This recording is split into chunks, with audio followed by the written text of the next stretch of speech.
आपकी আদালতে film star অনুপম খেরের বিরুদ্ধে অভিযোগ হলো যে ইনি উল্টো পথেই হেঁটে থাকেন। কারোর বাবার মৃত্যু হলে তিনি খুবই দুঃখ পান, শোক সভা করেন, প্রার্থনা সভা করেন, ভজন কীর্তন করেন।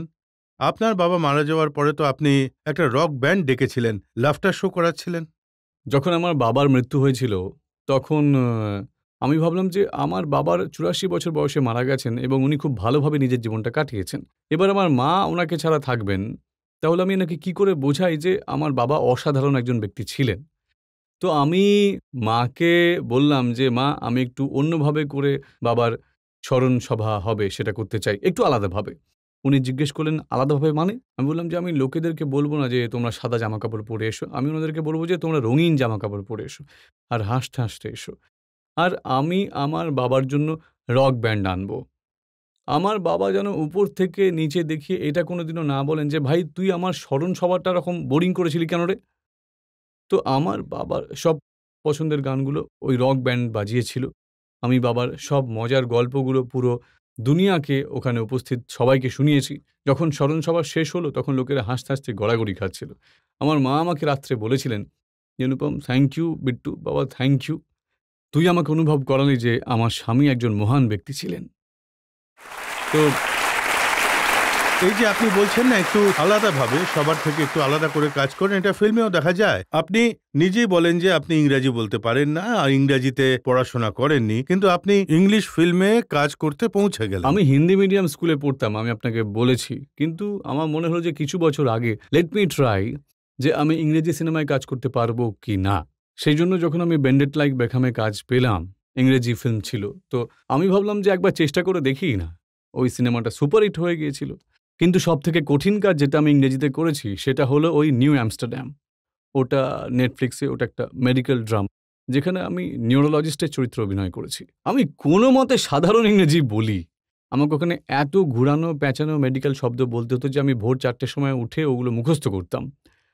আই থিঙ্ক যে unless you make your job difficult, how will you know you are capable of doing that or not. ওটা আমার খুব সফল একটা সিরিজ, সত্যি বলতে ওটা আমেরিকায় যথেষ্ট সাফল্যতা পেয়েছে। আমি এখনও যখন ইংরেজি বলি তখন মনে মনে ট্রান্সলেট করে তারপরে বলি। আমি প্রথমে হিন্দি থেকে ইংরেজিতে ট্রান্সলেট করে নিই, তারপরে আমি কথাটা বলি। আর উল্টো তো অবশ্যই, আমি কেন করব সেই কাজটা যেটা আমি গত বছর করে এসেছি? আমি পরের বছর অন্য কাজ কেন করব? উল্টো কাজে ফিরিস্ত আমি দিচ্ছি। এই যে আমেরিকা, এই যে সিরিজটার কথা আপনি বললেন, যেটা খুব পপুলার হয়েছিল, যার জন্য আপনাকে সবাই ডাক্তারবাবু বলে ডাকছিল, গোটা আমেরিকায়, ইন্ডিয়াতে সব জায়গায় পপুলার হয়েছে। সেটাও আপনি অর্ধেক ছেড়ে ফেরত চলে এলেন ইন্ডিয়াতে। হ্যাঁ, ওটার 5টা সিজন ছিল আর আমি অনেক টাকাও পেতাম ওখান থেকে। কিন্তু Kiran was unfortunately detected with cancer, multiple myeloma. আর আমার মনে হলো যে আমি কি করে আমেরিকাতে থাকবো? এই সময় কিরণের কাছে থাকাটা আমার প্রয়োজন। হ্যাঁ, আমি হয়তো ডাক্তারের মতন ওকে সাহায্য করতে পারবো না, কিন্তু কখনো কখনো সাপোর্ট সিস্টেম হওয়ার কারোর জন্য, যে আপনার জীবনের সাথে এত বছর ধরে জড়িয়ে আছে, আপনার স্ত্রী এত বছর ধরে আমার সুখ দুঃখের সাথে ছিল এত বছর। আমি কি করে একটা সিরিজের জন্য এতগুলো দিন দূরে থাকবো ওর থেকে? তাই আমি ওই সিরিজটা ছেড়ে দিয়ে কিরণের কাছে চলে এসেছিলাম। কিন্তু সেটা করে আমি হয়তো ওনার যে অসুস্থতা ছিল বা ওনার রোগ, তো সেটা তো কিছু করতে পারিনি। কিন্তু মনে জোর পাওয়া যায় যে কেউ একজন তোমার সাথে রয়েছে। তবে ও যদিও কিরণ আমাকে বলেছিল যে তোমাকে ওখান থেকে আসতে হবে না। কিন্তু আমার এটা মনে হয়েছিল যে এই সাফল্যতা ছেড়ে ওখানে সফল হওয়া, নিজের সম্পর্কে সফল হওয়া অনেক বেশি গুরুত্বপূর্ণ। সেজন্য আমি চলে এসেছিলাম। পাবলিকের থেকে দু একটা প্রশ্ন, হ্যাঁ, কুইকলি। হ্যাঁ স্যার, আপনার সঙ্গে সতীশ কৌশিকের সঙ্গে বন্ধুত্বের ব্যাপারে আমরা সবাই জানি। সতীশ কৌশিক আমার খুব কাছের বন্ধু ছিল। এখানকার ন্যাশনাল স্কুল অফ ড্রামা থেকে 1974 থেকে আমার বন্ধু ছিল এবং ওর আকস্মিক মৃত্যুতে আমি খুবই অবাক হয়েছিলাম। হি ওয়াজ এ গ্রেট ম্যান। আজও আমি কখনো কখনো নিজের ড্রাইভারকে বলি যে চল আমাকে সতীশের অফিসে নিয়ে চল। ওনার মেয়েকে আমি খুবই স্নেহ করি, বংশিকাকে। আর আই উইল অলওয়েজ মিস হিম।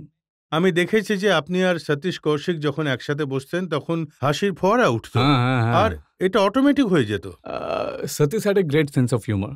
ও নিজেকে নিয়ে আর কি খুব সহজেই মারতে পারত। ওনার সামনে আপনি গল্প বলেছিলেন যে কিভাবে বিয়েতে খাবার খাওয়ার জন্য আপনারা হ্যাঁ, বিষয়টা ছিল যে যখন আমি কাজ খুঁজতাম বম্বেতে, ভালো ভালো খাবার খাওয়ার জন্য আমি হাঁপিয়ে উঠতাম। আমার দাড়ি তখন ঠিক ছিল ব্রাউন রঙের, তো আমাকে লোকেরা ইংরেজ ভাবতেন। তো আমার কাছে তখন একটা প্লে করেছিলাম আমি 3 পেনি অপেরা, ওটার একটা সাদা স্যুট আমি আমার কাছে রেখে দিয়েছিলাম। তো সতীশ কৌশিক, আমার 2-3টে আরও বন্ধু আমাকে ওই সাদা স্যুটটা পরাতো, আমি এরকম একটা রিমওয়ালা চশমা পরতাম, আর ইংরেজ বানিয়ে আমাকে বিয়েতে নিয়ে যেত কারোর না কারোর। আর ভারতীয়রাও বেশ পছন্দ করে যে একজন ইংরেজ এসেছে তাদের বিয়েতে। তো আমাকে ওরা আলাপ করাতেন আর বলতেন যে ইনি হলেন mister Bertolt Brecht from Germany. Bertolt Brecht জার্মানির একজন নামকরা নাট্যকার ছিলেন। And Satish use to introduce me, he is a very famous person from Germany, he is the person who has done this and this. আর আমি এইভাবে করে চশমাটা পরে জিলিপি খেতাম, কচুরি খেতাম, খাবার খেতাম, আর বহু বিয়ে আমরা এইভাবে অ্যাটেন্ড করেছি কতবার, অনেকগুলো বিয়েতে। হ্যাঁ, আপনাদের এখানে যদি কারোর ইংরেজের প্রয়োজন পড়ে তাহলে আমি দাঁড়িয়ে লাগিয়ে আসতে পারি।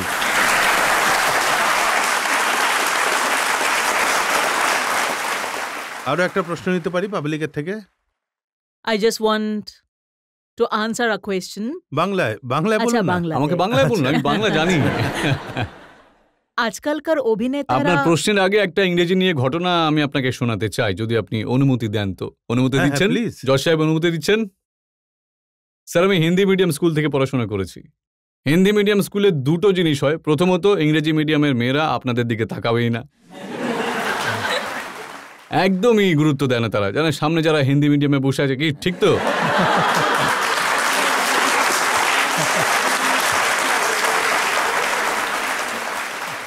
এনারা এত জোরে মাথা নাড়াচ্ছিলেন, আমার মনে হচ্ছিল মাথা খুলে গড়িয়ে না চলে যাবে। না, কেউ পাত্তা দেয় না আমাদেরকে। তো আমাদের প্রিন্সিপাল ছিলেন সত্যপ্রকাশ বাবু, আর আমার ইংরেজিতে কথা বলার খুব শখ ছিল। এটার একটা কারণ ছিল, কেউ তো আমার দিকে তাকাক একবার। আর আমি খুব রোগাও ছিলাম। I was so thin that I could see through a keyhole with both my eyes. তো আমি যেহেতু রোগা, তখন আমি এইভাবে করে হাঁটতাম। যখনই কোনো মেয়ে আমার সামনে থেকে আসতো, তখন আমি বলতাম, to every action there is a equal and opposite reaction when a body is immersed in water. তো আমাকে একদিন আমার প্রিন্সিপাল স্যার আমাকে ডেকে পাঠালেন আর বললেন যে, শোনো, আমাদের এখানে এক প্রিন্সেস দুর্গাবতী অফ লখনপুর আছেন, যিনি আমাদের সব থেকে বড় ডোনার ছিলেন। আমাদের স্কুলকে সব থেকে বেশি টাকা দিতেন, 2000-3000 টাকা দিতেন। তো প্রতি বছর উনি আমাদের চিফ গেস্ট হতেন। মানে দেখতে দেখতে উনি, আমার মনে হয় হয়তো 200 বছরের হয়ে গেছিলেন উনি প্রায়। তো প্রিন্সিপাল সাহেব আমাকে বললেন যে, ওনার সৌধার্যে একটা স্পিচ দিতে হবে, তো তুমি ইংরেজি মুখস্থ করতে পারবে তো? আমি বললাম, ইংরেজি আমি কি করে মুখস্থ করবো? উনি বললেন, একবার মুখস্থ করে নাও না, তোমার সাথে হবে এটা। তো আমার এক কাকাবাবু ছিলেন, যিনি খুব পড়াশোনা করেছিলেন, পেয়ারালাল বাবু, এখন রয়েছেন। তো উনি বলতেন যে, তুমি যদি এডিটোরিয়াল মুখস্থ করে নাও না, তাহলে ইংরেজি ভালো হয়ে যায়। তো 15 দিন পরে পুরস্কার বিতরণী ছিল, আমি এডিটোরিয়ালও মুখস্থ করছিলাম, আর এই স্পিচটাও মুখস্থ করছিলাম প্রিন্সেস দুর্গাবতী অব লখনপুরের উপর। যেই দিন পুরস্কার বিতরণী ছিল, সেদিন আমার স্পিচটা একটু গুলিয়ে গেছিল। তো আমি এইভাবে স্পিচ দিয়েছিলাম, একটু বাড়িয়ে বলছিলাম, কিন্তু ঘটনাটা সত্যি। Ladies of the gentlemen, I would have to, could have to understood a few homogeneous words in kind condolence of Princess Durgavati of Lakhanpur. The infection of the last contribution in the life founding. That is why I'm looking at you. Sometime I'm furniture and sometime I'm missing the room.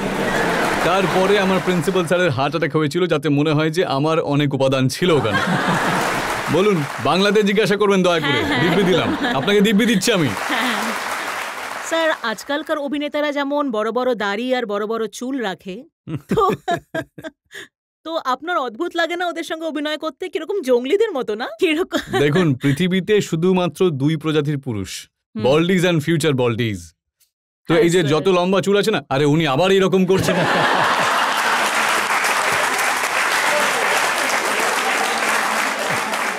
আমি ওনার সাথে একটু কোলাকুলি করে আসছি। উনি আমার খুব বড় ফ্যান। আসুন, কেমন আছেন? খুব ভালো। আপনি অ্যাস্ট্রোলজার? দারুণ ব্যাপার। দেখলেন, উনি একজন অ্যাস্ট্রোলজার স্যার। আমি বুঝতে পেরে গেছিলাম দূর থেকে। খুব ভালো, আমার ভবিষ্যৎ ভালো। স্যার বলছি, আমার ভবিষ্যৎ কি উজ্জ্বল? দারুণ, দুর্দান্ত ভবিষ্যৎ আপনাদের দুজনেরই। আরে মানে আমাদের দুজনেরই। তো আপনি এরকম করতেই থাকুন, ঠিক আছে?